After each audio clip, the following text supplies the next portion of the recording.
आज की इस वीडियो में हम बात करेंगे कि क्लास 12th के पॉलिटिकल साइंस के जो हमारे टर्म वन के एग्ज़ाम आएंगे या होंगे उसमें हम अच्छे मार्क्स कैसे ले सकते हैं। देखो आप अब आपके पास समय जो है वो काफ़ी कम बचा हुआ है।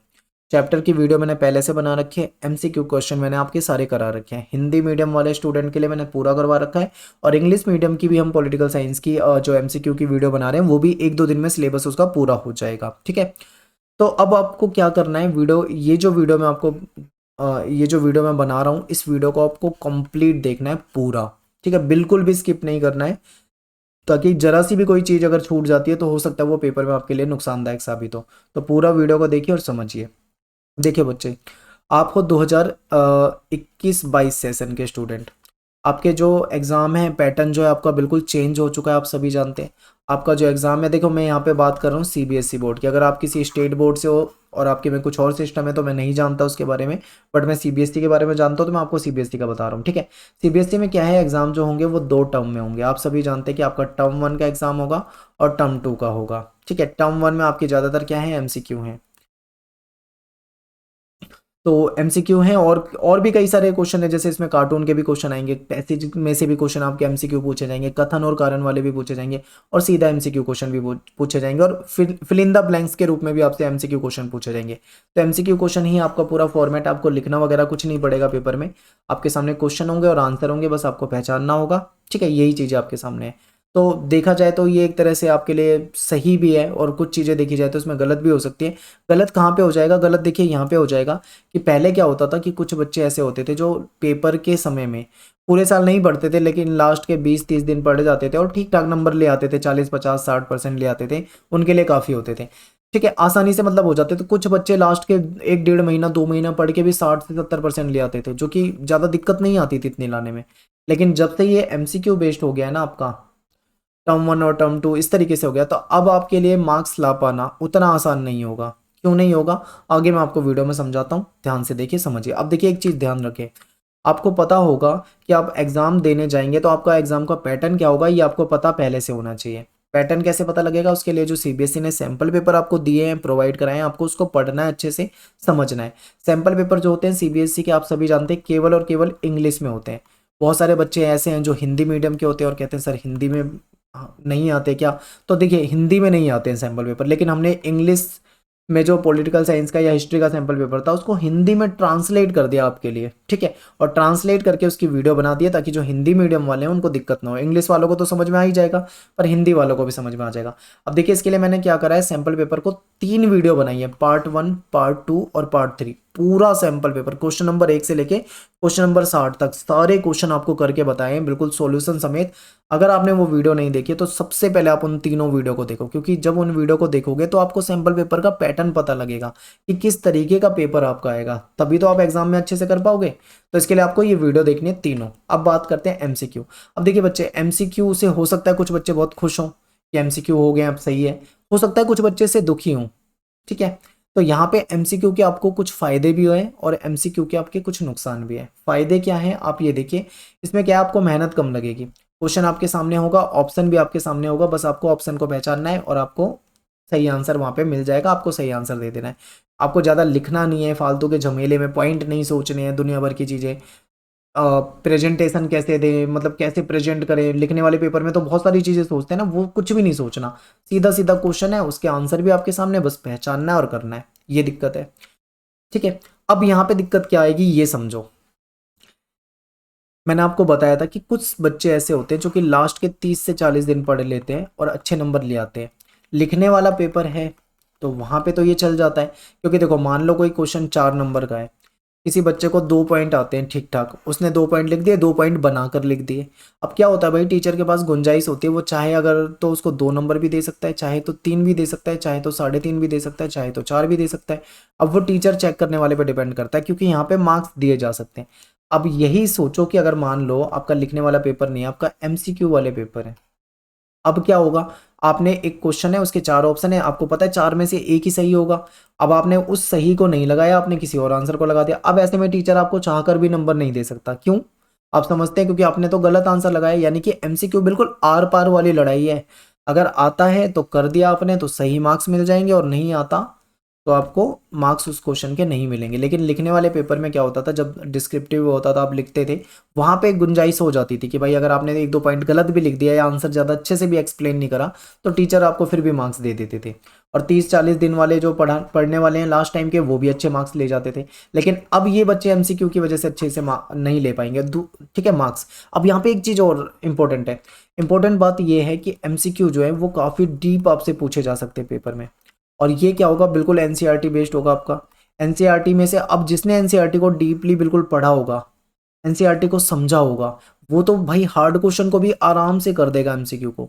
लेकिन जिसने नहीं पढ़ा, मोटा मोटा पढ़ के गया है, कभी कभी थोड़ा थोड़ा किताब देख ली, एक दो वीडियो देख ली, मेहनत ही नहीं करी, तो उसको डीप क्वेश्चन में दिक्कत आ जाएगी। अगर क्वेश्चन बिल्कुल आसान पूछ ले जाते फिर तो इतनी दिक्कत नहीं आती, लेकिन डीप क्वेश्चन आ गए तो बहुत सारे बच्चे आंसर नहीं कर पाते। तो पहले जो 100 में से 100 मार्क्स ले आते थे बच्चे, ठीक है, अब वो नहीं ला पाएंगे। यहाँ पे क्या है, नंबर तो कटने तय हैं कि बहुत ही कम बच्चे हैं जो पूरे के पूरे, जैसे मान लो आपके में 40 एमसीक्यू आ रहे हैं मान लो, तो जरूरी नहीं है कि सभी बच्चे 40 के 40 सही करेंगे। यहाँ पे बहुत ज़्यादा चांस है कि कोई एक या दो या तीन या चार क्वेश्चन तो गलत होंगे ही होंगे, इसलिए आपके मार्क्स यहाँ पे क्या आएंगे, कम आएंगे। तो इसकी वजह से आपको क्या करना है, घबराना नहीं है इसकी वजह से, ठीक है। आपको क्या करना है, थोड़ा सा पैटर्न को समझना है, अच्छे तरीके से किताब को पढ़ना है। जो सारी आपकी जो वीडियो बना रखी है, वीडियो मैंने ऑलरेडी बना रखी है, देखो लास्ट ईयर वीडियो बनाई थी जो कि आपके न्यू सिलेबस, जो न्यू टॉपिक थे वो मैंने कवर कर दिए थे सारे। और लेकिन अभी का जो आपका सैंपल पेपर, अगर मैंने सैंपल पेपर को जब बहुत ध्यान से देखा तो मुझे पता लगा कि न्यू टॉपिक तो आपके नाम मात्र के थे उसमें, पूरा का पूरा जो पेपर था वो आपका एनसीईआरटी बेस्ड था। यानी कि इसमें आपको जो ओल्ड वीडियो है हमारी, जो कि 2-3 साल पहले बनाई थी, वो ज़्यादा काम आएगी, ज़्यादा फायदा आपको उससे होगा, क्योंकि उसमें बिल्कुल एनसीईआरटी बेस्ड कराया हुआ है, ठीक है। क्योंकि उस समय में नए टॉपिक जुड़े नहीं थे, तो ओल्ड जो भी एनसीईआरटी में था वो सारा का सारा एक्सप्लेन किया है। लेकिन नए क्वेश्चन भी आ रहे हैं, देखिए एक पैसेज आपका नए क्वेश्चन से आया था, अरब क्रांति से भी आपके क्वेश्चन आए हुए थे। तो ऐसे में नए, ऐसा नहीं है कि नए टॉपिक नहीं आएंगे, नए टॉपिक आएंगे लेकिन कम आएंगे। अगर आप ऐसे बच्चे हो कि आप चाह रहे हो कि भाई तगड़ी तैयारी करनी है, पूरे मार्क्स लेने हैं, तो ऐसे में आपको क्या करना पड़ेगा, आपको अच्छे तरीके से नए टॉपिक भी पढ़ने पड़ेंगे और एनसीईआरटी तो पढ़नी पड़ेगी। तो अब आपको ध्यान रखना है कि आपको क्या करना है, अपने अकॉर्डिंग तैयारी करो, और अच्छे मार्क्स लेने के लिए हार्ड वर्क तो करना पड़ेगा, इस चीज़ को ध्यान दो। एमसीक्यू आपके, और एक चीज़ और, एमसीक्यू जो है आपके, मैंने वीडियोस बना रखी है। अब यहाँ पे कुछ बच्चे ऐसे होंगे जो हिंदी मीडियम के होंगे, कुछ ऐसे होंगे जो इंग्लिश मीडियम के होंगे। तो हिंदी मीडियम के सारे कंप्लीट जो आपके चैप्टर आ रहे हैं टर्म 1 के अंदर, सभी एमसीक्यू मैंने करा रखे हैं। प्लेलिस्ट का लिंक मैं आपको डिस्क्रिप्शन में दे दूंगा, अगर आप नहीं जानते हो, आपने नहीं देखा है, तो आप जाके वहाँ से देख सकते हो। अब बात करते हैं इंग्लिश मीडियम वालों के लिए, तो बुक 1 आपकी जो है हमने कंप्लीट करा दी है, ठीक है। बुक 2 के 1-2 चैप्टर आपके रह रहे हैं, तो जल्दी से आपकी बुक 2 भी कंप्लीट हो जाएगी, तो आप इंग्लिश मीडियम वाले भी देख सकते हैं और हिंदी वाले भी देख सकते हैं, ठीक है। अब बात करते हैं कथन और कारण। इसको लेकर बहुत सारे बच्चे कमेंट करते हैं, बहुत सारे कमेंट आए थे कथन और कारण को लेकर कि सर कथन और कारण जो है ये क्वेश्चन आ रहे हैं, ये हमको सही से समझ में नहीं आते हैं, इसमें गलती के चांस हैं, कैसे इसको ठीक करें या कैसे मतलब इसको करें। तो इसके लिए मैंने एक वीडियो बनाई थी, और इस वीडियो को बहुत मतलब ज़्यादातर बच्चों ने बहुत अच्छा सपोर्ट किया है, बहुत ज़्यादा कमेंट करे थे और पसंद भी आई थी, उनको ये अच्छी लगी थी। तो आपको क्या करना है, सबसे पहले कथन और कारण वाले क्वेश्चन होते कैसे हैं, और उसके लिए आपको ये वीडियो देखनी है। इसमें मैंने आपको क्वेश्चन बता रखे हैं, क्वेश्चन के टाइप बताए हुए हैं, क्वेश्चन को कैसे करना है, क्वेश्चन में कौन सी गलती नहीं करनी, A to Z मैंने आपको इस वीडियो में बताया हुआ है। तो इसका भी लिंक मैं आपको डिस्क्रिप्शन में दूंगा, अगर आपने नहीं देखा है तो इस वीडियो को देखो, तभी आप कथन और कारण वाले क्वेश्चन कर पाओगे। और इसके बाद आप मुझे कमेंट करो कि कितने बच्चे हैं जिनको ये क्वेश्चन करने में दिक्कत आती है, और फिर इसके बाद कमेंट को देखूंगा। कमेंट को देखते हुए अगर मुझे लगेगा कि भाई बहुत सारे बच्चे हैं जिनको दिक्कत है कमेंट में, तो फिर मैं आपके लिए एक सीरीज लेकर आऊंगा। उस सीरीज में मैं आपको कथन और कारण वाले क्वेश्चन में बिल्कुल परफेक्ट बना दूंगा, आपको हर तरह के कथन और कारण वाले क्वेश्चन करा दूंगा, ताकि आप पेपर में बिल्कुल भी आपको दिक्कत नहीं आएगी। लेकिन ये तब कराऊंगा जब आप मैक्सिमम से मैक्सिमम कमेंट करोगे और वहां पे बताओगे, ठीक है। कमेंट को ध्यान में रखकर ही आगे मैं इस सीरीज को लाऊंगा। अब बात करते हैं यहाँ पे पैसेज की। आपने देखा होगा कि इस सैंपल पेपर में पैसेज भी आया हुआ था। एक पैसेज जो था वो तो आपकी एनसीईआरटी में से आया हुआ था, एक पैसेज ऐसा था जो कि आपके न्यू टॉपिक से आया था, जो कि आपको एनसीईआरटी के अंदर नहीं मिलेगा। हो सकता है बहुत सारे बच्चे सोच रहे हो कि ये कहाँ से आ गया, ये तो हमारी किताब के अंदर ही नहीं है। तो देखिए वो न्यू टॉपिक से है, न्यू टॉपिक के लिए मैंने न्यू जो लास्ट ईयर वीडियो बनाई थी उसमें वो टॉपिक कराए हैं। अगर आपने वो वीडियो देखी होगी तो उसमें आपको दिक्कत नहीं आई होगी, ठीक है।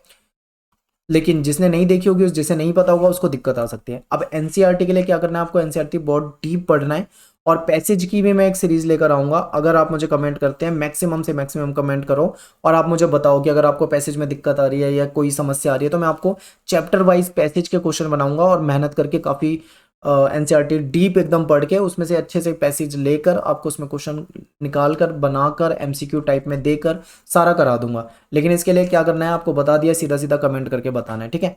और कार्टून वाले क्वेश्चन भी आते हैं, तो कार्टून मैंने वैसे ऑलरेडी कराए हुए हैं, लेकिन फिर से मैं आपको चैप्टर वाइज कार्टून करा दूंगा क्योंकि ज़्यादा कार्टून के क्वेश्चन बनते ही नहीं है, कम ही क्वेश्चन होते हैं, तो आराम से हो जाएगा ये, ठीक है।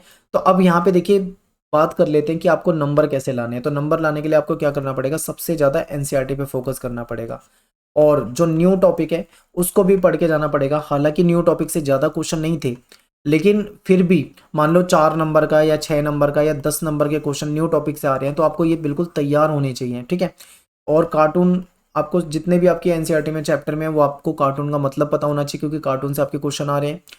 और कथन और कारण वाले मैं आपको करा ही चुका हूँ, कैसे क्वेश्चन होते हैं सब कुछ बता चुका हूँ। बाकी मैं पूरी सीरीज लेकर आ जाऊंगा, वहां से करा दूंगा आपको, ठीक है। और बात रही पैसेज की, तो पैसेज की सीरीज हम जल्दी ही लेके आ रहे हैं, हो सकता है कल या परसों से स्टार्ट कर दें। अगर आपका कमेंट में बहुत ज़्यादा सहयोग दिखेगा तो हो सकता है कल से ही मैं क्वेश्चन ला दूंगा। और अगर आपका सहयोग नहीं मिलता है तो भाई फिर उसमें फिर हम आराम से लाएंगे, हमें कोई जल्दी नहीं है, ठीक है, क्योंकि पेपर तुम्हारे हैं, टेंशन तुम्हें होगी, तुम बता देना। तो मिलते हैं फिर नेक्स्ट वीडियो में। थैंक्स फॉर वॉचिंग सभी को। जय हिंद, जय भारत।